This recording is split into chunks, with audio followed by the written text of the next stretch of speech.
Washington D C کے رہائشی David اپنے گھر میں خراب ہو جانے والے پھل، سبزیوں اور کھانے کو کوڑے میں نہیں پھینکتے بلکہ انہیں فریز کر کے ہر ہفتے یہاں جمع کروا دیتے ہیں۔ اس میں ایک آلو بخارا بھی ہے جو میں کھا نہیں سکا۔ میں خراب کھانے کو فریز اس لیے کرتا ہوں کہ یہ گھر میں بو پیدا نہ کرے۔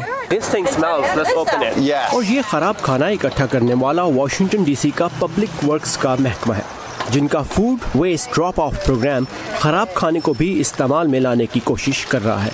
امریکہ بھر میں پیدا ہونے والے کھانے کا تقریباً 40% ضائع ہو جاتا ہے، اور یہی وجہ ہے کہ نہ صرف ملک کی سطح پر بلکہ شہری سطح پر بھی حکومتیں کوشش کر رہی ہیں کہ ضائع ہوتے ہوئے کھانے کو بچایا جا سکے، اور D C food waste drop off programme بھی اسی سلسلے کی ایک کڑی ہے۔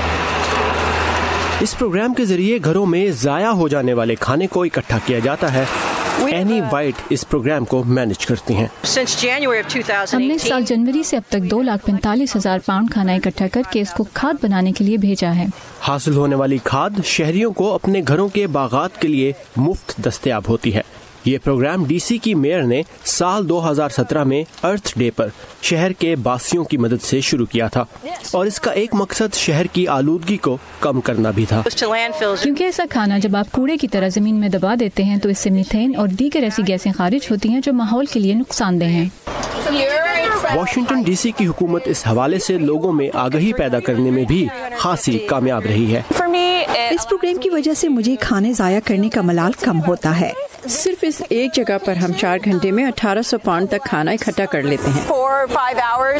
دوسری جانب واشنگٹن ڈی سی کی حکومت غیر منافع بخش تنظیموں کے ساتھ مل کر ہوٹلوں میں بچ جانے والا کھانا بے گھر لوگوں تک پہنچانے کا انتظام بھی کر رہی ہے۔